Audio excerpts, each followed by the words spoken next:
عزوز سلامتنا تقبلوا نزازنا تقرنيا 24 يوتيوب channel تخاتلتي كما تصنحوا نلوم على زحارنا يوم زيناتات بخمس الساعة كغربوا يوم حبيركم ناتصنحوا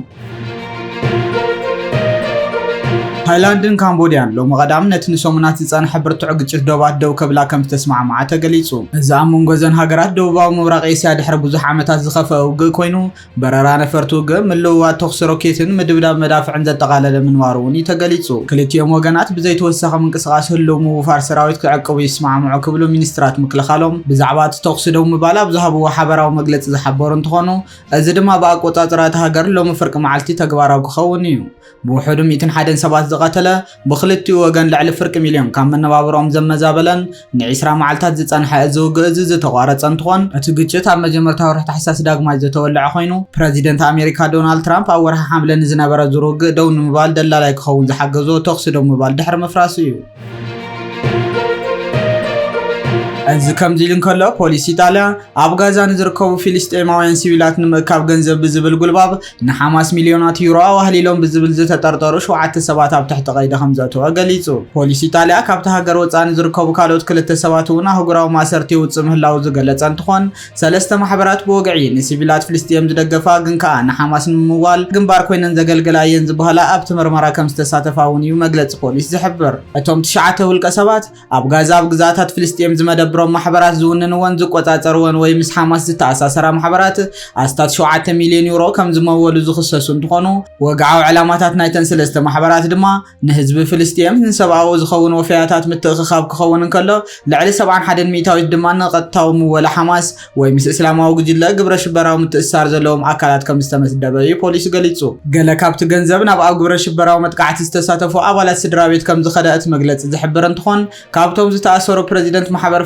فلسطيناوያን ኣብ ኢጣልያ መሐመድ ሃኑን ዝተባሃለ ከም ዝርከብዎም ጸብጻባት ማዕኸን ዜና ሓቢረን ሚኒስተር ውሽጣዊ ጉዳያት ኢጣልያ ማቴዮ ፒያንዱቶሲ ኣብ ኤክስ ኣብ ዝጸሓፎ እቲ ስርሒት ንህዝቢ ፍልስጤም ዝጠቅም ተበግሶታት መሲሉ ንሽበራዊ ውድባትን ደገፍትን ተሳትፎን ዝሓበ ባህርያትን ንጥፈታትን ሕቦ ድሕር መጋረጃ ከም ዝጸንሑ የቃሊዑ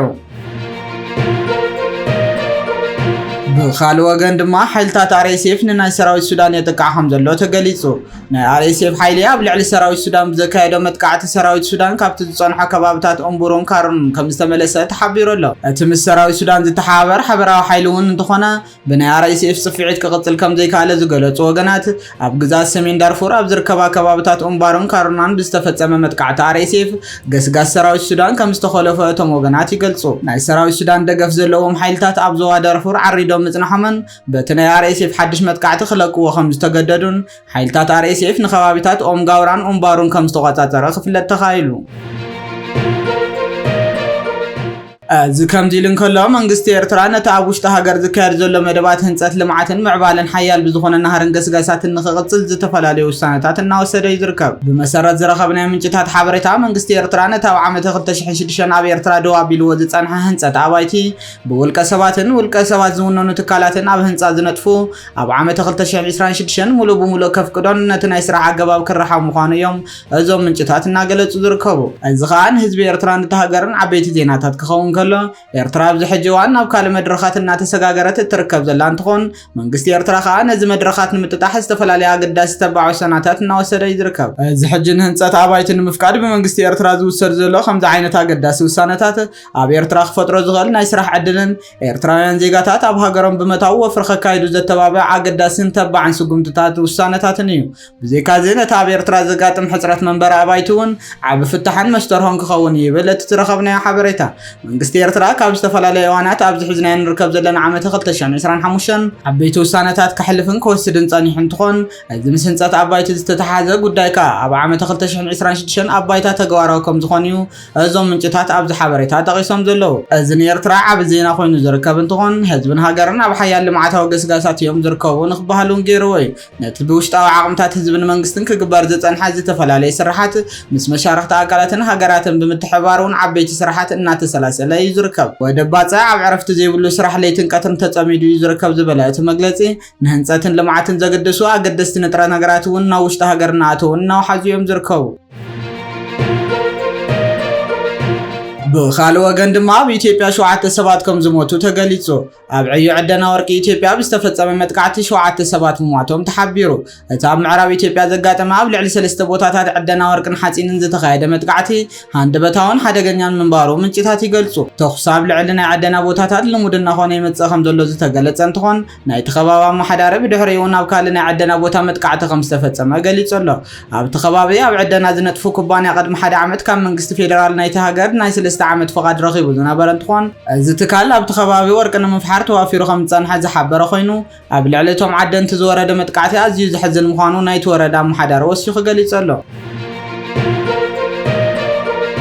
بخالو وغن دما بسوريا ኣብ ከተማ ሆምስ ኣብ ዝርከብ መስጊድ ብዝተፈጸመ ግብረ ሽበራዊ መጥቃዕቲ 8 ሰባት ተቐቲሎም ኣለዉ ግብረ ሽበራዊ ጉጅለ አንሳር አልሱና ነታ መስጊድ ኢማም ዓሊ ቢን አቢ ጣሊብ ንዝነበሩ ኣመንቲ ዒላማ ዝገበረ መጥቃዕቲ ሓላፍነት ዝወሰደ እንትኾን ሚኒስትር ውሽጣዊ ጉዳያት ሶርያ ድማ ነቶም መጥቃዕቲ ዝፈጸሙ ሰባት ንምእሳር ስርሒት ከም ዝጀመረን ናብ ሕጊ ንምቕራብ ነቲ ጉዳይ ይምርምር ከም ዘሎን ገሊጹ ኣሎ سعود عرب تركي عراقن حبرات إمارات عربن زركبن حيولا هاجرات عرب نت متقعت زخونون انتخنا فرنساون بوغنا زحفر قبر شبراو متقعت لا بمخنان سوريان محماس زعلم وديت زتملو علام عيلاتولا وانا صحافه حبرات هاجرات انتونيو غوتيريز دما زي قبول متقعت دحر مبالو توم متقعت زفصمون اب حق خقربو خم زلوم غليصو ኣብ መወዳእታ መንግስቲ ኤርትራ ኣብ ክልል ዓፋር መጥቃዕቲ ይፍጽም ምህላው ተገሊጹ መንግስቲ ኤርትራ ብወገን ግንባር ዓሰብ ንዝዓስከረ ሰራዊት ደቡሬ ሰጊሩ መጥቃዕትታትን ምትኹታኹን ይፍጽም ምህላው ካብቲ ቦታ ሓበሬታ ረኺበ ክብል ቪኦኤ ገሊጹ ኣሎ መንግስቲ ኤርትራ ብመንገዲ ወሃብ ቃሉ የማነ ገብረ መስቀል ኣቢሉ ኣብ ዝህቦም መግለጺ ተደጋጋሚ ግዜ ሰላም ኢና እንደሊ ክብል ዝስማዕ ወላዳ ኣይኹን እምበር ብተግባር ግን ብኸባቢ ዶባት ቡሬ ኣብ ዘለዎ ወሰን ከባቢታት ሰራዊት እናስገረ ሓደገኛ ምትኹታኹ ይቕጽል ምህላው ዝገለጸ ሓበሬታ ቪኦኤ መንግስቲ ኤርትራ ሰራዊቱ ዶብ ሰጊሩ ናብ ክልል ዓፋር በመታው ተኽታኹ መጥቃዕቲ ከፍጽም ይልኽ ምህላው እዩ ዘረጋግጽ ዲሞክራሲያዊ ውድብ ዓፋር ቀይሕ ባህሪ ህዝቢ ዓፋር ብመንግስቲ ኤርትራ ዘረ ናይ ምጥፋእ ወፍሪ ተኣዊጅሉ ኣብ ሓደጋ ጽንተት ምህላው ዝገልጽ ደብዳቤ ናብ ማሕበረሰብ ዓለም መላኹ ዝዝከር እንትኾን መንግስቲ ኤርትራ ዝፍጽሞ ዘሎ ተኽታኹ ተግባራት ነዚ ተኸቲሉ ዝሰዓበ ምዃኑን ናብ ዶባዊ ከባቢታት ክልል ዓፋር ጥሒሱ በመታው ወተሃደራዊ ምትኹታኹ ይፍጽምን መነሰያት ኣብ ምጭዋይን ከም ዘሎ እዩ ዘረድእ ብመሰረት እቲ ሓበሬታ መንግስቲ ኤርትራ ኣብ ከባቢታት ቡሬ ዳናኪል ጎሮቦን ዓዋላን ብርክት ዝበለ ቁጽር ሰራዊት ናብ መሬት ኢትዮጵያ ከም ዝኣቱ ብምግባር ኣብቲ ከባቢ ንዝነብር ህዝቢ የጽግም ምህላውን ሓደገኛታት ተግባራት ይፍጽም ከም ዘሎን ዝኸሰሰ ኮይኑ ብፍላይ በኣንፈት ዶብ ቡሬ ክልል ዓፋር ዝካየድ ዘሎ ከቢድ ወተሃደራዊ ምንቅስቓሳት ከቢድ ሓደጋ ከይፈጥር ዘስግም ምዃኑ እዮም ዝገልጹ መንግስቲ ኤርትራ ብርክት ዝበለ ቁጽር ሰራዊት ናብ ክልል ዓፋር ጥሒሶም ከኣትዉ ብምግባር ኣብ ህዝቢ እቲ ከባቢ ተጽዕኖ ይፈጥር ምህላው ዝገለጸ ምምሕዳር ናይቲ ዞባ ብወገኑ መንግስቲ ኤርትራ ዝፍጽሞ ዘሎ ምትኹታኽ ብህፁፅ ደው እንተዘያቢሉ ናይ ነብሰ ምክልኻል ስጉምቲ ክወስድ ከም ዝኾነ ዘጥንቀቕ ኮይኑ መንግስቲ ፌደራል እውን ነቲ ጉዳይ ብቐረባ ክከታተሎን ንመንግስቲ ኤርትራ ከጥንቅቕን ጻውዒት ምቕራቡ እዩ እቲ ካብ ቪኦኤ ዝተረኸበ ሓበሬታ ዘረጋግጽ